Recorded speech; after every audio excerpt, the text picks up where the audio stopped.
Cooperative government and politics या विषयातला पुढचा भाग बघूयात. अ, स्टे पुढच्या टॉपिकचं नाव आहे स्टेट सिव्हिल सोसायटी रिलेशन्स, म्हणजे राज्य आणि नागरी समाज यातले संबंध, असं त्या टॉपिकचं नाव आहे. मागच्या प्रकरणात आपण तुलनात्मक शासनाचा अभ्यास करताना राज्य म्हणजे काय, राज्याची रचना, त्याचं वेगवेगळी इव्होल्युशन कशी झाली, वेगवेगळ्या देशांमध्ये राज्याची भूमिका कशी आहे, म्हणजे विकसित देशांमध्ये राज्याची भूमिका कशी आहे, विकसनशील देशामध्ये राज्याची भूमिका कशी आहे, तर अधिकारवादी देशामध्ये राज्याची भूमिका कशी आहे, असं वेगवेगळ्या राज्याच्या भूमिका वेगवेगळ्या देशात कशा बदलतात ते आपण बघितलंय. म्हणजे राज्य ही एक मध्यवर्ती संकल्पना असली तरी देश कसा आहे, तो समाज कसा आहे आणि देशाची परिस्थिती काय आहे यानुसार राज्याच्या भूमिका तिथे बदलत असतात, असं आपण बघितलं. तर आज आपण असं बघणार आहोत की सिव्हिल सोसायटी म्हणजे नागरी समाजाची संकल्पना काय आहे ती बघणार आहोत. नागरी समाजाची भूमिका काय, उद्दिष्ट काय हे बघणार आहोत. नागरी समाजाची वैशिष्ट्य काय, नागरी समाज व राज्य यातील संबंध बघणार आहोत, असं आपण आज करणार आहोत. कारण कुठल्याही देशामध्ये केंद्रवर्ती संकल्पना जरी राज्य असली, मध्यवर्ती संकल्पना जरी राज्य असली, तरी राज्याला विशिष्ट नागरी समाजामध्ये ती भूमिका साकारायची असते. लक्षात येत आहे? म्हणजे तो नागरी समाज कसा आहे, त्या समाजाची काय परिस्थिती आहे, समाज परिपक्व आहे का समाज मागासलेला आहे, यावर सुद्धा राज्य किती प्रभावीपणे कार्य करू शकेल हे अवलंबून असतं. ओके, म्हणजे आज बघायचं आहे आपल्याला की नागरी समाज म्हणजे काय, त्याची उद्दिष्ट वगैरे, पण नागरी समाज आणि राज्य यातले संबंधही आपण आज बघणार आहोत.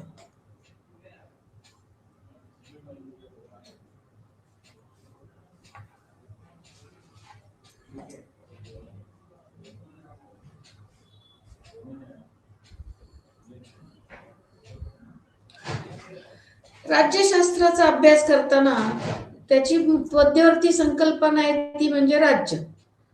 तर राज्यशास्त्रात राज्य ही एक मध्यवर्ती संकल्पना आहे, मान्य आहे, पण राज्य आणि नागरी समाजाचा संबंध हा यातला महत्वाचा विषय आहे. म्हणजे नागरी समाजाची संकल्पना आपल्याला ग्रीक आणि रोमन काळापासून दिसते. म्हणजे ही संकल्पना तशी नवीन नाहीये, ही फार पूर्वीपासून संकल्पना आहे.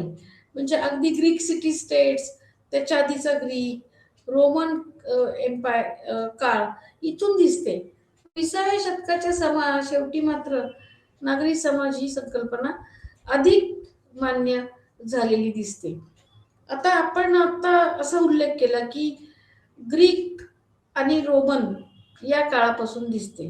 आता एक लक्षात घ्या की ग्रीक काळ जो होता तो आपण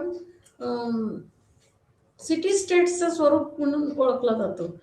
म्हणजे ग्रीक काळामध्ये काय व्हायचं की नगर राज्य जी होती ती छोटी छोटी होती, सिटी स्टेट्स, आणि लोकसंख्या मर्यादित होती. परिणाम असा झाला की लोकांना रोज रोज एकत्र येणं, गोळा होणं किंवा वारंवार एकत्र येणं हे सोपं व्हायचं. त्यामुळं राज्याला त्याचं काम करणं सोपं जायचं, कारण लोकांचं एकत्र येणं सोपं होतं. लक्षात घ्या. मग ग्रीक सिटी स्टेट्समध्ये आपल्याला प्रत्यक्ष लोकशाहीचा प्रयोग आपल्याला यशस्वीपणे राबवता आला. याचा अर्थ असा आहे की लोकशाही ग्रीक सिटी स्टेट्समध्ये, नागर राज्यांमध्ये राज्य आणि समाज यांची अंतरक्रिया परस्पर जोरदार होत होती, आणि म्हणून राज्य आणि समाज यांचे घनिष्ठ संबंध होते असं आपल्याला म्हणायला लागेल. रोमन काळातही आपल्याला हेच दिसतं, आणि रोमन काळात सुद्धा या संकल्पना विकसित व्हायला लागल्या नागरी समाजाच्या वगैरे. 20व्या शतकाच्या शेवटी नागरी समाज ही संकल्पना अधिकच ॲप्रिशिएट झाली, स्वीकारली गेली किंवा रूढ झाली. त्याच्या आधी ही कल्पना थोडीशी अंधुक स्वरूपात होती, म्हणजे संकल्पना होती पण ती इतकी स्पष्ट अशी स्वरूपात नव्हती. म्हणजे नागरी समाज ही संकल्पना आहे तरी काय, सिव्हिल सोसायटी काय संकल्पना आहे ती.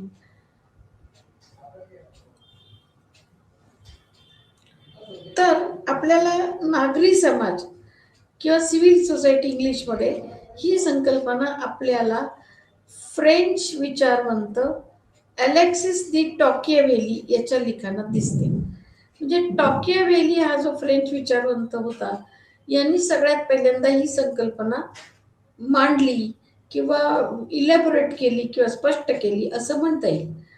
आता टॉकियावेलीने काय केलं की 1823च्या सुमारास अमेरिकेत प्रवास केला, तेव्हा त्याने व्यक्तीच्या संघटना करण्याच्या वृत्तीचा अमेरिकेतील उभरत्या लोकशाहीचा संबंध जोडला. म्हणजे 1830च्या सुमारास त्यांनी अमेरिकेत बऱ्याच प्रांतांमध्ये फिरला.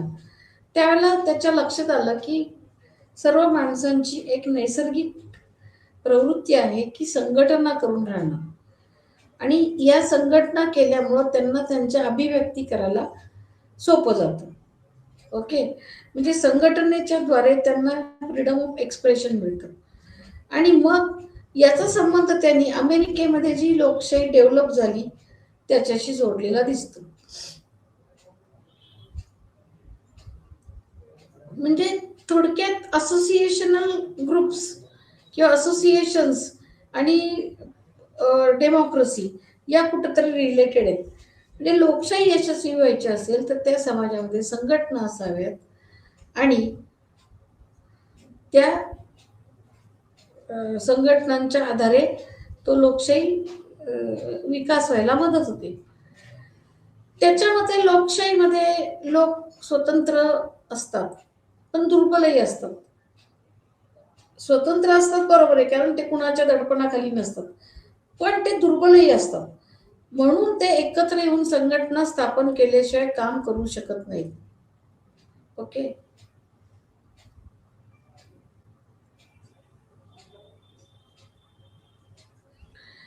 म्हणजे व्यक्तीचा जो आत्मविश्वास आहे किंवा त्याचं रिप्रेझेंटेशन हे संघटना स्थापन केल्याशिवाय होऊ शकत नाही असं त्यांचं म्हणणं आहे. नागरी समाज ही संकल्पना जी आहे ती अगदी एरिस्टॉटल पासून हॉब्स पर्यंत सगळ्यांनी वापरलेली आहे. म्हणजे त्यांनी एक ती समाजाचा प्रतिनिधी म्हणून ती संकल्पनेचा वापर केलाय असं आपल्याला म्हणायला लागेल. आता वास्तविक बघता असं म्हणता येईल की आपल्याला एरिस्टॉटल हा जो आहे की तो राज्यशास्त्राचा जनक आहे, आणि त्यांनी सगळ्यात पहिल्यांदा राज्याचं वर्गीकरण केलं. त्या राज्यात कुठल्या प्रकारची माणसं असतील, म्हणजे असं त्यांनी सगळ्यात पहिल्यांदा राज्याचं वर्गीकरण, राज्यघटनांचं वर्गीकरण, म्हणजे राज्यशास्त्राला एक सैद्धांतिक पाया देण्याचं काम एरिस्टॉटलनी केलं असं आपल्याला म्हणावं लागेल. बरोबर आहे. आणि मग तो त्याच्यानंतर खूप राज्यशास्त्राचा विकास झाला. अशा अर्थाने एरिस्टॉटलला राज्यशास्त्राचं जनक असं म्हणलं जातं. ते अगदी हॉब्स, थॉमस हॉब्स ऐकून असाल ना, तिथपर्यंत नागरी समाज ही संकल्पना अनेक राज्यशास्त्रज्ञांनी वापरलेली दिसते आणि प्रत्येक राज्यशास्त्रज्ञांनी तिचा अर्थ वेगवेगळा लावलेला दिसतो. नागरी समाज आणि राज्य, आता कसं आहे की नागरी समाज आणि राज्य यातला संबंध आपल्याला शोधायला पाहिजे. एरिस्टॉटलनी कॉइनओनिया हा शब्द समवयस्क संघटनांसाठी वापरला. म्हणजे एक पियर ग्रुप्स असतात समाजामध्ये, त्याच्यासाठी त्यांनी तो शब्द वापरला. याच्यामध्ये एक थोडासा उत्क्रांतीवादी दृष्टिकोन एरिस्टॉटलनी वापरलेला आहे. म्हणजे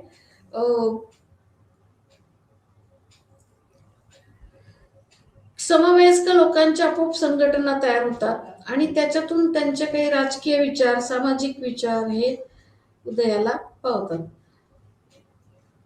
रोमन विचारवंत सिसेरो यानेही नागरी समाज हा शब्द वापरला. रोमन विचारवंत सिसेरो नाव तुम्ही ऐकून असाल, याने सुद्धा नागरी समाज हा शब्द वापरला. सिसेरो हा मोठा तत्वज्ञानी होता. नागरी समाज कल्पनेच्या विकासाच्या समाजाची जी कल्पना विकसित पावली त्याच्या आपल्याला विविध अवस्था दिसतात.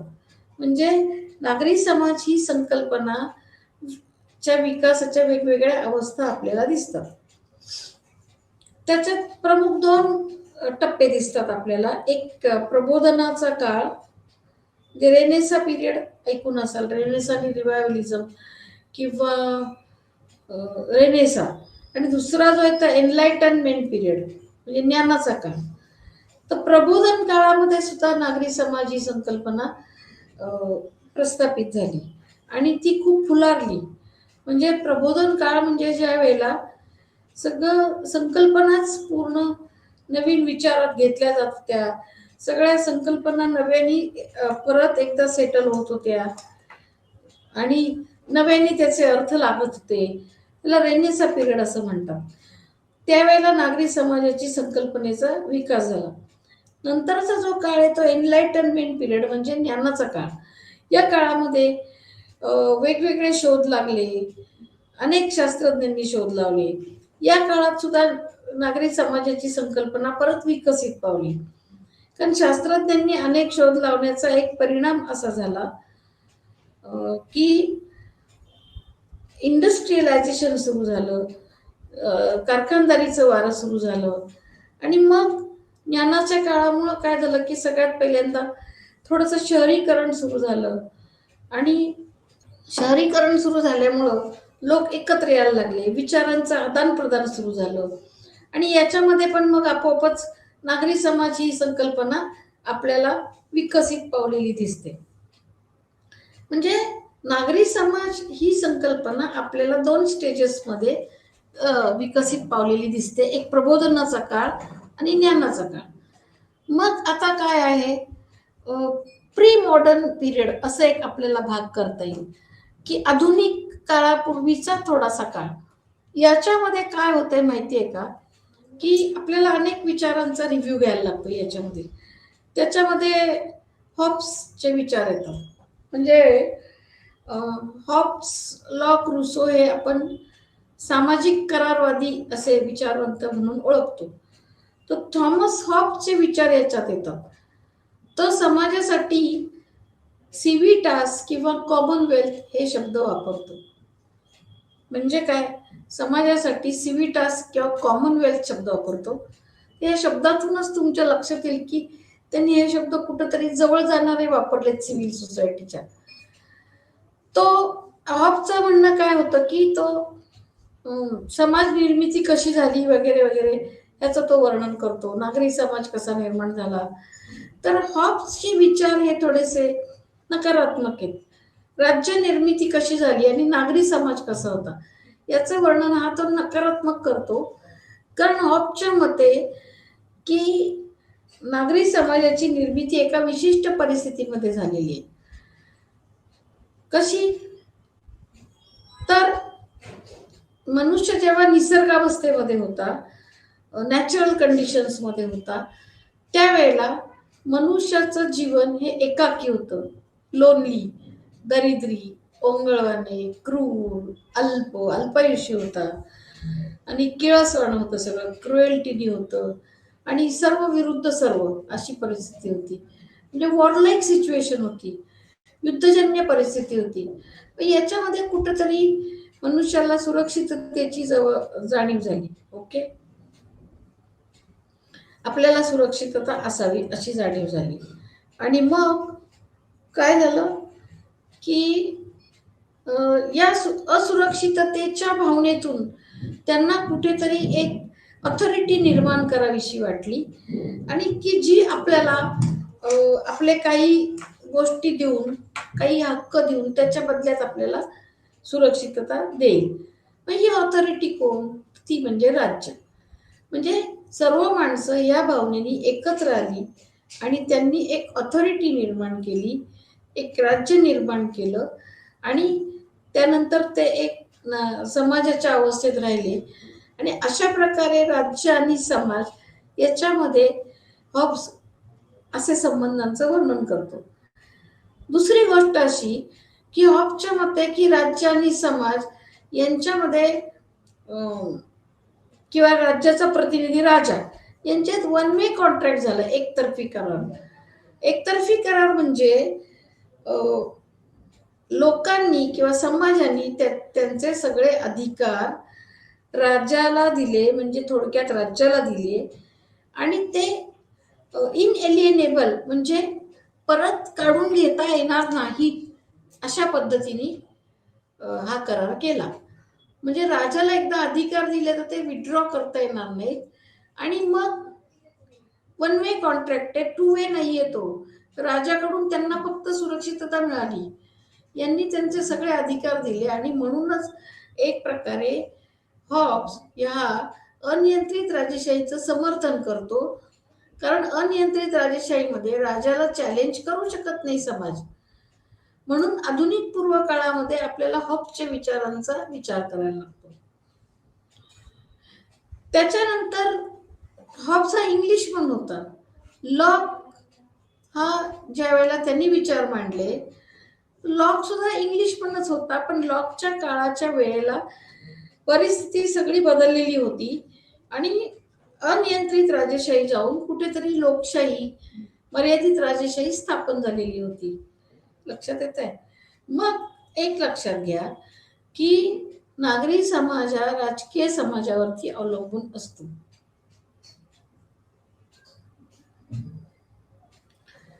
म्हणजे कसं की त्या समाजातलं राजकीय वातावरण काय, पॉलिटिकल लाईफ काय आहे याच्यावरती नागरी समाज अवलंबून असतो. म्हणजे मुख्य पॉलिटिकल लाईफला त्यांनी महत्व दिलं. त्यांनी टू ट्रिटायझेस ऑफ सिव्हिल गव्हर्नमेंट या ग्रंथात त्याचे वर्णन केले आहे. त्याच्या मते समाजाची निर्मिती लोकांचा जीविताचा हक्क, स्वातंत्र्याचा हक्क, संपत्तीचा हक्क जतन करण्यासाठी झालेली आहे. बघा आता हॉब्स आणि लॉकच्या विचारात किती फरक आहे. त्याच्या मते समाजाची निर्मिती लोकांचा लाईफ, लिबर्टी आणि प्रॉपर्टी याला त्यांनी अतिशय महत्व दिलेलं आहे. ओके,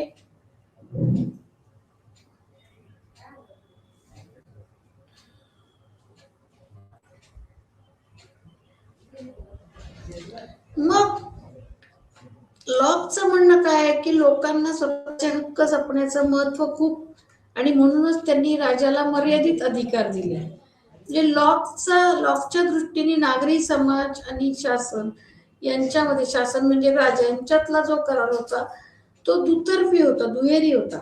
म्हणजे इथं लोकांचे हक्क जर राजाला किंवा राज्याला जपता आले नाही तर लोक त्याचे अधिकार काढून घेऊ शकतात, असं नकळत अर्थ आहे. म्हणजे राजा बदलणं किंवा राज्यकर्ते बदलणं हा हक्क लॉकने लोकांना दिलेला आढळतो आपल्याला. याच्यानंतर याच काळातला एक पुढचा विचारवंत जो आहे तो म्हणजे रुसो. रुसो हा फ्रेंच विचारवंत होता.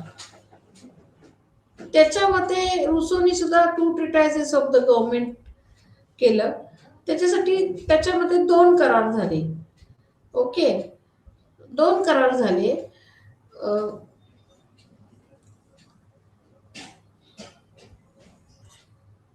आणि हे 2 करार कुठले की त्याच्यामध्ये निसर्गावस्था खूप चांगली होती, अगदी रॉयल लाईफ म्हणतात तसं होतं लोकांचं. पण मग कसले करार झाले तर निसर्गावस्थेतल्या लोकांनी येऊन सगळ्यात पहिल्यांदा काय केलं, समाज निर्मिती केली.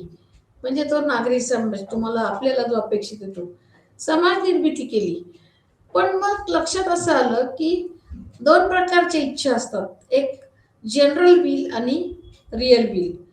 तर जनरल विल जी असते, सामान्य इच्छा, ही समाजाच्या कल्याणकारी भावनेतून निर्माण झालेली असते आणि रिअल विल किंवा खरी इच्छा असते ही वैयक्तिक असते आणि ती कदाचित स्वार्थी असू शकते.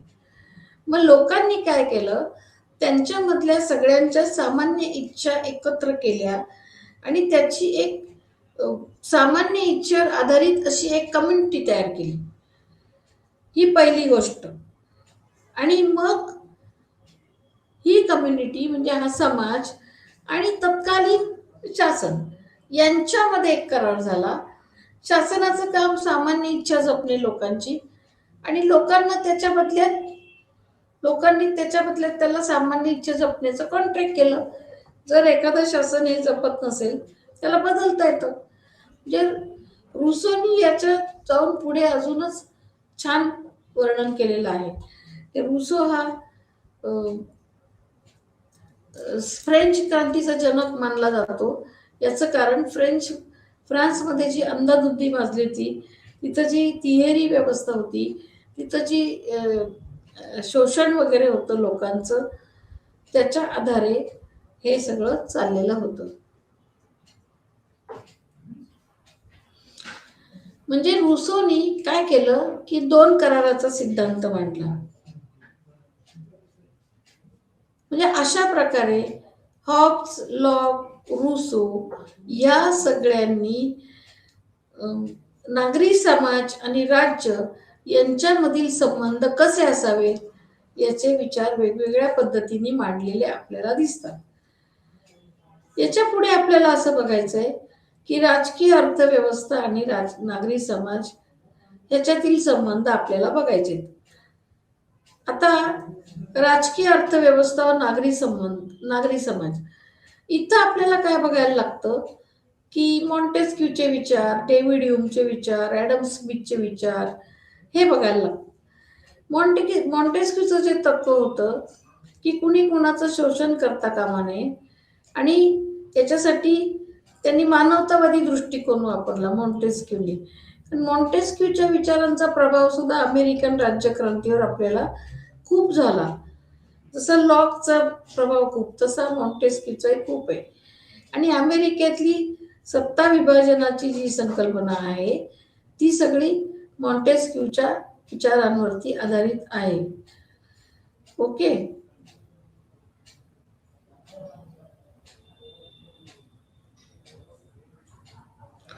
मॉन्टेस्क्यूने सगळा त्याचा जो पाया होता विचारांचा तो मानवतावादी दृष्टिकोन असतो. डेव्हिड ह्यूमने हितसंबंधांना महत्व दिले. डेव्हिड ह्यूम जो हा होता यांनी काय केलं, लोकांचे इंटरेस्ट, हितसंबंध सुरक्षित ठेवण्याला महत्व दिलं. तर ॲडम स्मिथ हा पूर्णपणे इकॉनॉमिस्ट होता, अर्थशास्त्रज्ञ. त्यांनी व्यापार आणि एकमेकांना पाठिंबा याचे महत्व सांगितले. म्हणजे ॲडम स्मिथने पूर्ण कमर्शियल दृष्टिकोन आणि परस्परांना सपोर्ट याला महत्व दिले. याच्या पुढे ॲडम फर्ग्युसनच्या मते नागरी समाज आणि राज्य हे वेगळे नसून एकच आहे असं प्रतिपादन केलं. फर्ग्युसन त्याच्या पुढे जातो, तो म्हणतो की ते दोघं वेगळे नाहीत, तर ते एकच आहेत. म्हणजे त्यांनी काय केलं, नागरी समाज आणि राज्य यांचं संपूर्णपणे एकत्रीकरण केलं आणि ते दोघांचे एकत्र विचार सुरू केला. थॉमस पेनच्या मते नागरी समाजाची कल्पना राज्याच्या विरोधात आहे. थॉमस पेन हा वेगळाच विचार करतो. तो म्हणतो की नागरी समाज ही संकल्पना टोटल राज्याच्या विरोधात आहे. जर नागरी समाजाला आपण सपोर्ट केलं तर राज्य टिकणार नाही, राज्याला सपोर्ट केलं तर नागरी समाजाच्या स्वातंत्र्याला मर्यादा येतात. म्हणजे आपल्याला असं दिसतंय की प्रत्येक विचारांत वेगवेगळा विचार करतोय, इथं कुठेही फिक्स विचार नाहीयेत. टॉकेवेलीने काय केलं, डेमोक्रेसी इन अमेरिका या पुस्तकात नागरी समाज व राज्य संबंधांना वेगळा दृष्टिकोन दिला. राज्याच्या जुलुमशाही विरोधात नागरी समाजाला भूमिका बजवावी लागते.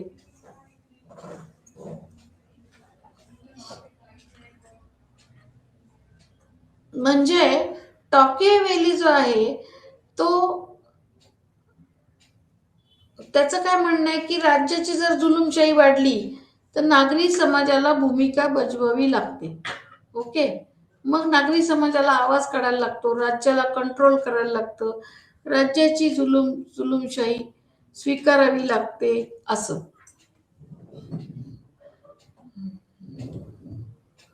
नागरी समाज सार्वजनिक क्षेत्रात कसं आहे हे आता आपल्याला थोडंसं बघितलं पाहिजे.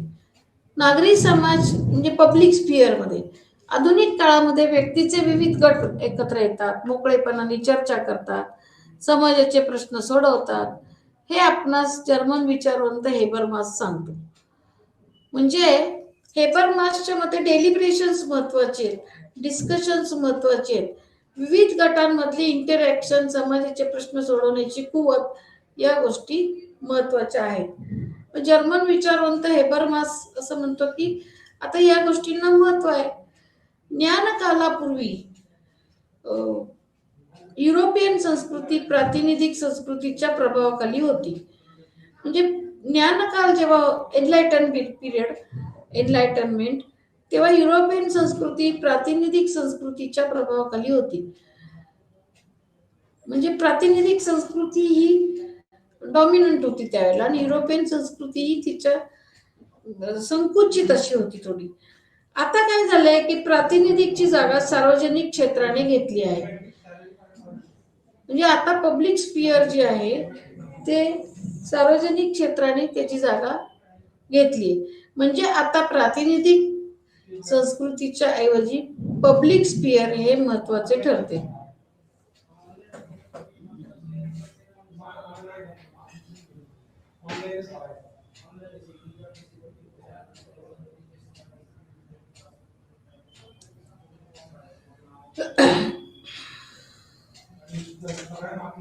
नागरी समाज आणि त्याचे टीकाकार. म्हणजे आता क्रिटिक्स, सिव्हिल सोसायटी आणि त्याचे क्रिटिक्स ही टीका ही नेहमी चिकित्सक पण असते, पॉझिटिव्ह असते, निगेटिव्ह असते. तर एक साधारणपणे आपल्याला असं दिसतं की नागरी समाजाचे दोन प्रमुख टीकाकार आहेत, हेगेल आणि कार्ल मार्क्स. ओके, हेगेल आणि कार्ल मार्क्स. तर दोघंही इंग्लिश पण आहेत, इंग्लिश विचारवंत ते. हेगेल यांनी राज्य आणि नागरी समाज यात फरक केला.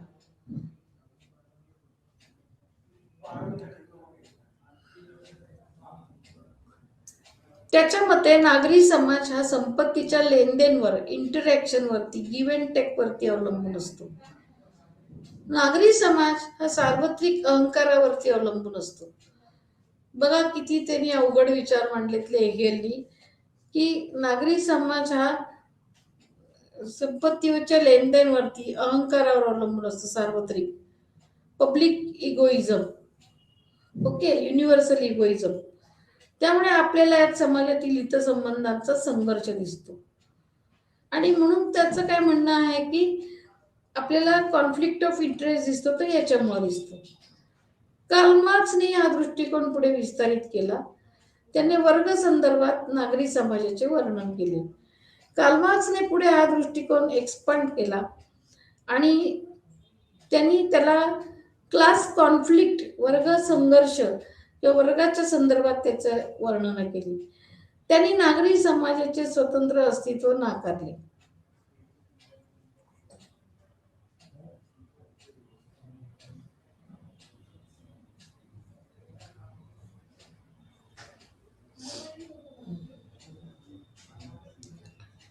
म्हणजे कसं झालं याच्यामध्ये,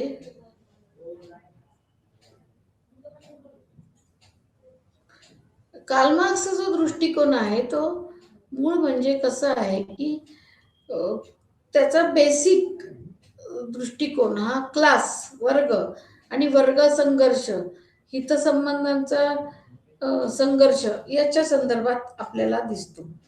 नागरी समाजाचे स्वतंत्र अस्तित्व नाकारले.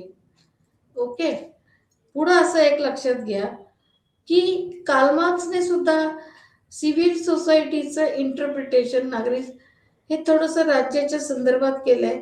आणि त्याचं म्हणणं कसं आहे की आर्थिक सगळा जो पाया आहे त्याच्या आधारावरती आपल्याला सगळ्या समाजाच्या रचना बदलताना दिसतात. म्हणजे बेस आणि सुपरस्ट्रक्चर, तर बेस आहे तो आर्थिक आहे आणि बाकीच्या सगळ्या रचना आर्थिक, सामाजिक, सांस्कृतिक, धार्मिक जे काय असतील तर त्या बेसच्या आधारावरती आपल्याला झालेले दिसतात. मग त्यांचा जो फॉलोअर आहे ग्रामशी ऐकून आहे तुम्ही? ग्रामशी इटालियन विचारवंत आहे तो. त्याचं म्हणणं काय की ग्रामशीने एक वेगळाच विचार मांडला. ग्रामशीने मार्क्सवादी नागरी समाजविषयक दृष्टिकोनात काही बदल केले. त्याच्या मते नागरी समाज हा फक्त वैयक्तिक क्षेत्रापुरता नाही, तर स्वनियंत्रण करणारी, स्वातंत्र्य राखणारी संघटना आहे. म्हणजे ग्रामशीने मार्क्सवादामध्ये थोडेसे काही बदल केले. त्याच्यामध्ये नागरी समाज हा वैयक्तिक क्षेत्रापुरता नाही, तर स्वनियंत्रण करणारी व स्वातंत्र्य राखणारी संघटना होय. म्हणजे नागरी समाज हा फक्त प्रायव्हेट नाहीये, तर स्वनियंत्रण करणारी व स्वातंत्र्य राखणारी संघटना होय. राज्य व नागरी समाज परस्पर संबंधित आहेत. राज्य आणि नागरी समाज हे परस्पर संबंधित आहेत. ग्रामशीच्या मते नागरी समाजाचे दोन भाग आहेत. आता ग्रामशी याचे परत दोन भाग करतो. एक खाजगी संस्था, म्हणजे त्यात शाळा, चर्च, संघटना, पक्ष यांचा समावेश होतो. दुसरं राजकीय समाज, त्याच्यात शासन, न्यायालय, पोलीस, लष्कर यांचा समावेश होतो. नागरी समाजाच्या धुरीणत्वाची कल्पना प्रत्येक समाजात वेगळी असते. म्हणजे इथे एक धुरीणत्वाची कल्पना म्हणजे हेजेमनीची कन्सेप्ट ही ग्रामशीने दिलेली देणगी आहे आणि ती कन्सेप्ट ही प्रत्येक समाजात वेगळी असते. उदाहरणार्थ रशियामध्ये राज्याचं वर्चस्व आहे. नागरी समाज हा आदिम प्राथमिक आहे.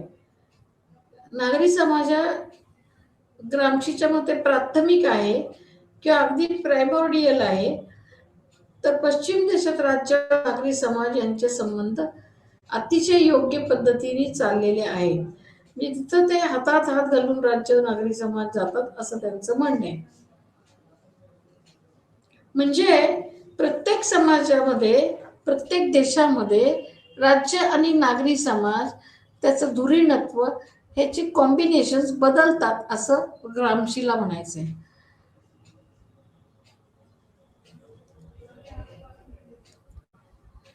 आता नागरी समाज व राज्य याचा वेगवेगळ्या कॉन्टेक्स्ट मध्ये आपल्याला अर्थ बघितला पाहिजे. म्हणजे कसं, पश्चिम युरोप म्हणजे प्रत्येक संदर्भात त्याचा अर्थ वेगळा आहे. पश्चिम युरोप म्हणजे विविध सामाजिक चळवळी उभ्या राहिल्या, स्त्री, विद्यार्थी, पर्यावरण. पश्चिम युरोपमध्ये काय झालं माहितीये का की नागरी समाज निर्माण होताना आणि तो बळकट करताना तो विविध सामाजिक चळवळींच्या माध्यमांमधून उभा राहिलेला आपल्याला दिसतो. याच्यामध्ये सोशल मुवमेंट्स खूप स्ट्रॉंग झाले पश्चिम युरोपमध्ये. Women's movement, student movement, ecology movement अशा खूप स्ट्रॉंग झाल्या आणि त्यातूनही काही नागरी समाजाला मदत झाली. त्यानंतर US व पश्चिम युरोप म्हणजे अमेरिका व पश्चिम युरोप 1990च्या सुमारास सामाजिक संस्थांच्या कामगिरीविषयी चर्चा झाली आणि पश्चिम युरोप आणि US इथे सुद्धा नागरी समाज त्यामुळे स्ट्रॉंग होत गेलेला दिसतो.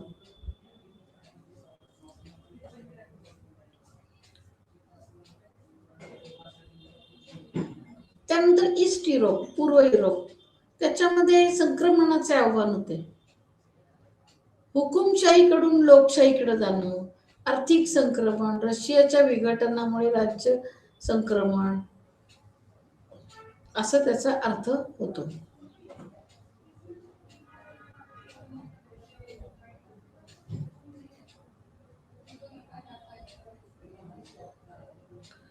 म्हणजे पूर्व युरोपमध्ये, ईस्टर्न युरोपमध्ये ट्रान्झिशनचं खूप मोठं चॅलेंज होतं. म्हणजे हुकुमशाहीकडून लोकशाहीकडे येणं हे जरा अवघडच आहे ना, कारण तिथं अनेक साम्यवादी व्यवस्था एस्टॅब्लिश झाल्या होत्या.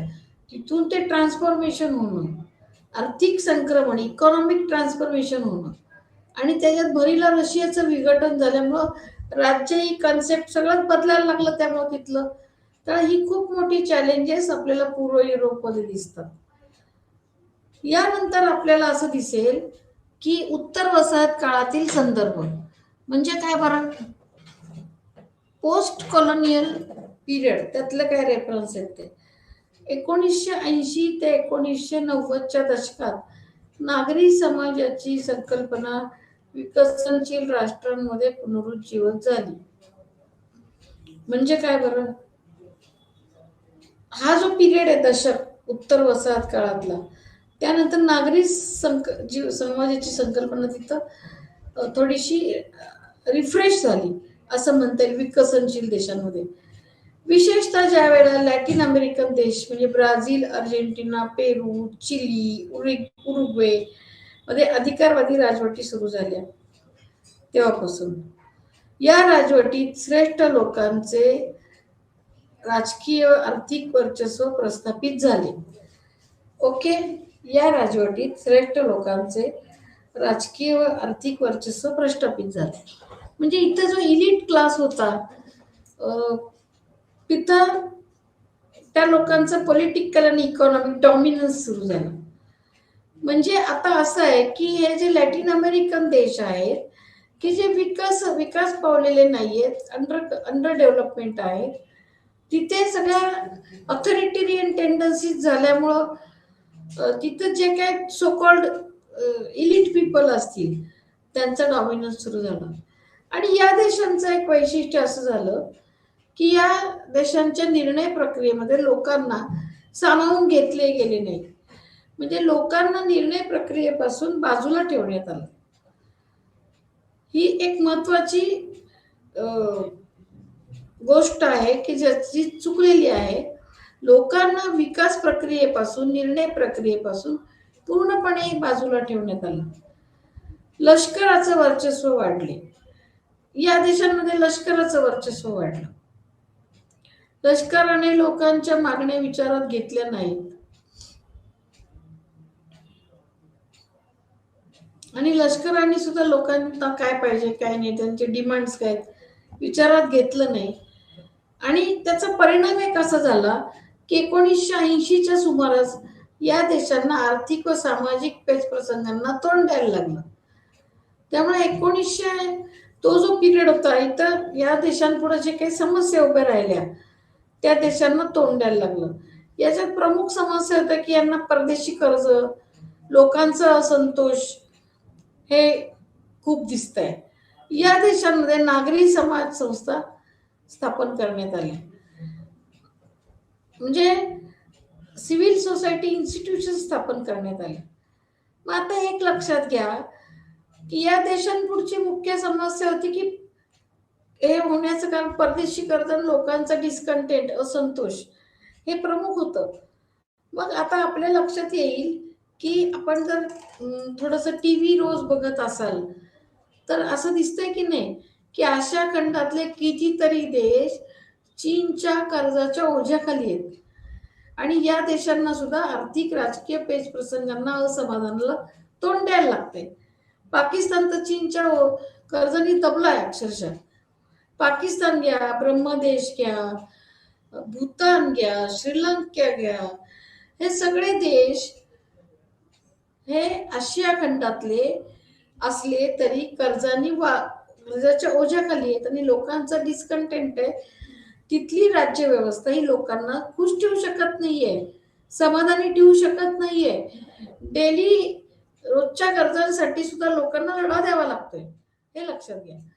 मग अशा स्थितीमध्ये या समाजामध्ये, अशा देशांमध्ये नागरी समाज व्यवस्था या खूप सुधारलेल्या अपेक्षा ठेवणं चुकीचं आहे. आणि म्हणून या देशांवरती ही आफत ओढवलेली आहे. पूर्व युरोप व विकसनशील राष्ट्र यामध्ये अधिकारवादी राज्याच्या विरोधात नागरी समाजाची संकल्पना मूळ धरू लागली. लक्षात येत आहे. म्हणजे आता कसं झालं माहितीये की पूर्व युरोप, ईस्टर्न युरोप म्हणजे साम्यवादी व्यवस्था तिथे खूप होती आणि विकसनशील राष्ट्र याच्यामध्ये जी काही ऑथॉरिटेरियन राज्य होती त्याच्या विरोधात नागरी समाजाची संकल्पना मूळ धरायला लागली. आणि मग काय झालं याच्यामध्ये, लोकांचा राज्य व्यवस्थेवरचा विश्वासच उडाला नाही. आता गंमत आहे की जी राज्य व्यवस्था लोकांना मागण्या त्यांच्या मागण्या पूर्ण करू शकत नाही, त्यांना रोज लागणाऱ्या गोष्टी देऊ शकत नाही, ओके, त्याच्यावरती लोकांचा विश्वास आपोआपच बसणार नाही. आशिया, आफ्रिका व लॅटिन अमेरिकेतील बहुतेक राष्ट्रांना लोकांच्या वाढत्या अपेक्षांना तोंड देता आले नाही. म्हणजे आशिया, आफ्रिका, लॅटिन अमेरिकेतच बहुतेक सगळी विकसनशील देश आहेत. आणि इथल्या काय झालं, लोकांच्या अपेक्षा वाढत गेल्या. म्हणजे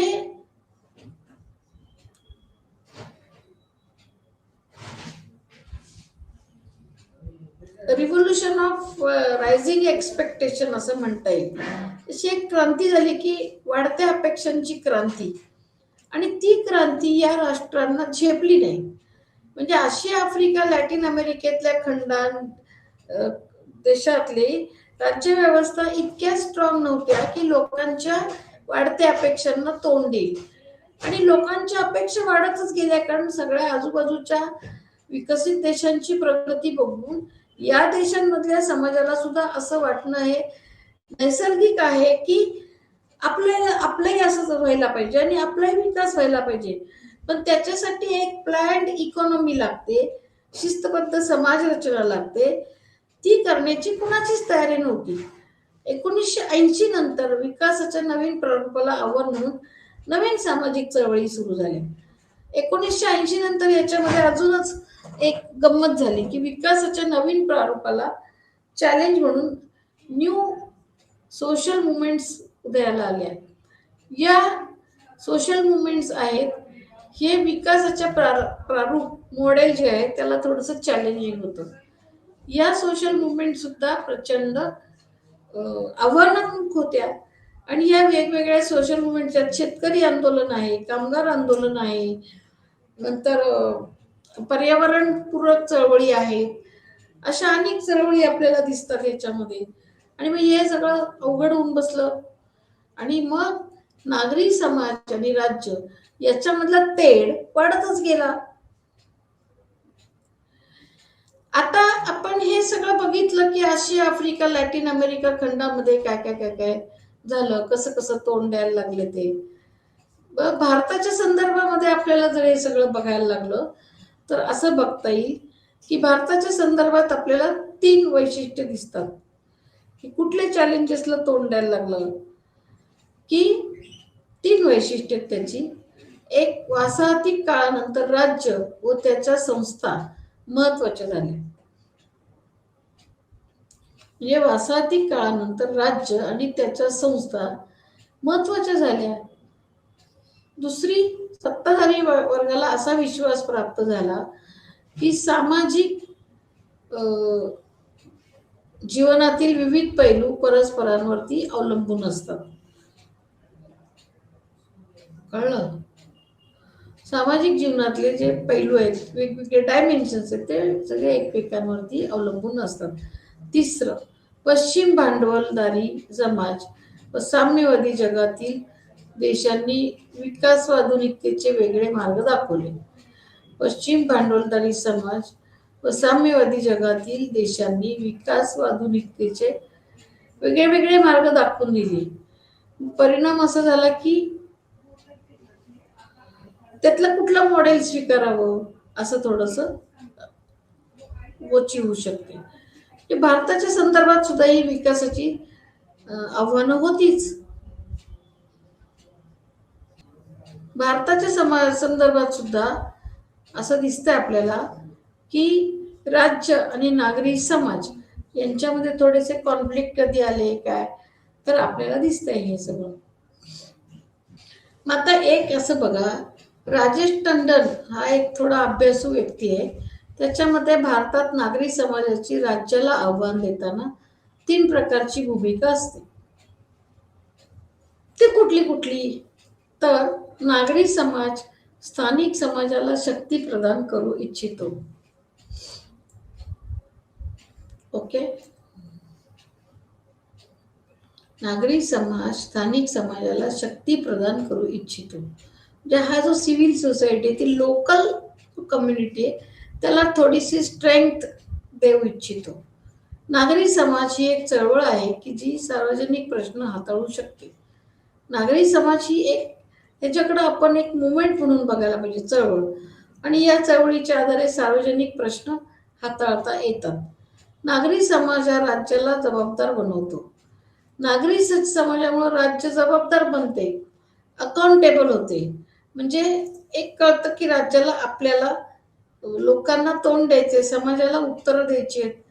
नागरी समाज हा राजकीय पक्षाने निवडणूक प्रक्रियेला नियंत्रित करतो. नागरी समाज जो आहे तो राजकीय पक्ष आणि निवडणूक प्रक्रियेला नियंत्रित करतो. म्हणजे नागरी समाज एक जर व्यवस्थित सेटल्ड असेल तर त्याच्यामुळे राजकीय पक्ष, निवडणूक प्रक्रिया सगळ्यालाच थोडासा आळा बसतो आणि कंट्रोलमध्ये येतात. ओके.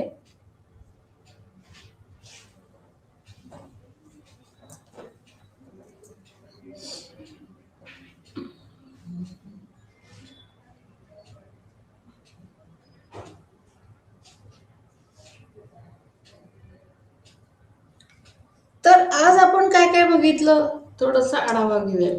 आज आपण असं बघितलं की नागरी समाज म्हणजे काय, तो समाज कसा विकसित झाला, नागरी समाजाविषयी वेगवेगळ्या विचारवंतांचे वेगवेगळे विचार कसे आहेत हे बघितलं.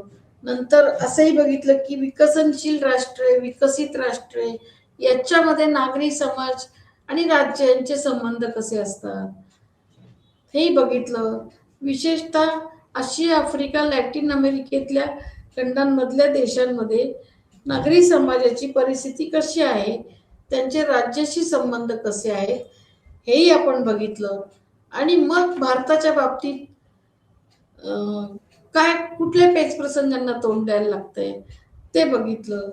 भारतात नागरी समाजाची राज्याला आव्हानं देताना 3 प्रकारची भूमिका असते.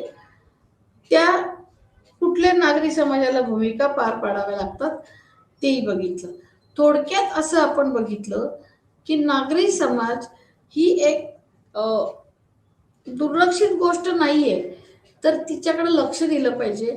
आणि एखाद्या देशातला नागरी समाज किती सुसंस्कृत आहे, किती परिपक्व आहे आणि किती प्रकारचे त्याच्यामध्ये असोसिएशन्स निर्माण झाल्यात, लोकांचा रॅपो किती एकमेकांशी आहे, या सर्व आधारे आपण ते बघतो. ओके. म्हणजे नागरी समाज ही सुद्धा कन्सेप्ट एक महत्वाची आहे. राज्य ही कन्सेप्ट जशी महत्वाची आहे तसंच नागरी समाज ही पण महत्वाची कन्सेप्ट आहे. राज्य आणि नागरी समाज यांच्यामध्ये काय फरक आहे, यांच्यामध्ये संबंध कसे असायला पाहिजेत याची सुद्धा चर्चा आपण केलेली आहे. त्यासाठी विविध विचारवंतांचा, त्यांच्या थिअरीचा आपण आधार घेतलेला आढळतो. या अशा प्रकारे नागरी समाज आणि राज्य या संकल्पना आपल्याला खूप महत्वाच्या वाटतात. ओके. तर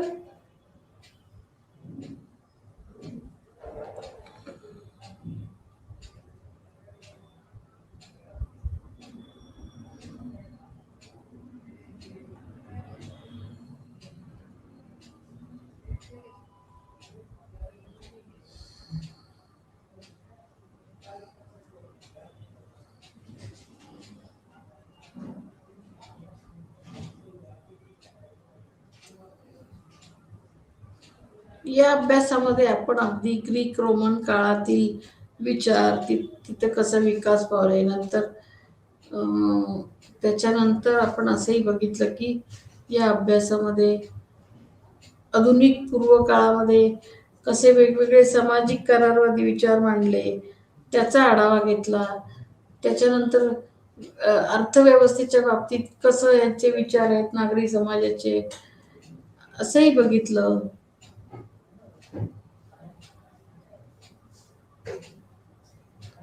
टॉकियोवेलीचे विचार बघितले. सार्वजनिक क्षेत्रामध्ये नागरी समाज तेही बघितलं. आधुनिक काळात व्यक्तीचे विविध गट एकत्र येतात कसे, डेलिबरेट चर्चा करतात कसं हे बघितलं. त्याचा मग प्रमुख टीकाकार किंवा चिकित्सक अभ्यास करणारे हेगेल, कार्ल मार्क्स तेही बघितले. त्यांचे विचार, ग्रामशीचे विचार बघितले. ग्रामजींनी जी धुरीणत्वाची कल्पना मांडली त्याचा आढावा थोडासा घेतला आणि वेगवेगळ्या संदर्भात राज्य आणि नागरी समाजाचा अर्थ कसा लावायचा याचाही थोडासा आपण आढावा घेतलेला आढळतो. उत्तर वसाहत पोस्ट कॉलोनियल पिरियडमध्ये संदर्भ कसे वापरायचे, तर आपण अशा अनेक प्रकारे याचा आढावा घेतलेला आढळतो.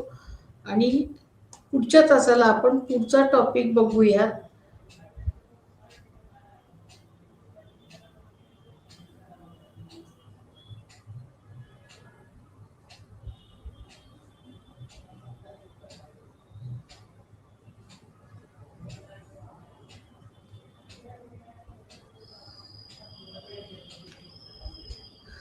नागरी समाजाची भारताच्या संदर्भात जी काही वैशिष्ट्य आहेत किंवा वसाहती काळानंतर राज्य व त्याच्या संस्था ते सत्ताधारी वर्गाला विश्वास कसा प्राप्त झाला की अशा अनेक प्रकारच्या गोष्टींचा उहापोह आपण इथे केलेला आढळतो. शिवाय भारताच्या संदर्भात जी काही संशोधनं झाली आहेत त्यातील काही संशोधकांची मतांचा सुद्धा आपण अभ्यास केलेला आढळतो. तर मला असं वाटतं की आज आपण राज्य आणि नागरी समाज याच्याविषयी भरपूर बोललेलो आहोत. ओके, भरपूर बोललेलो आहोत.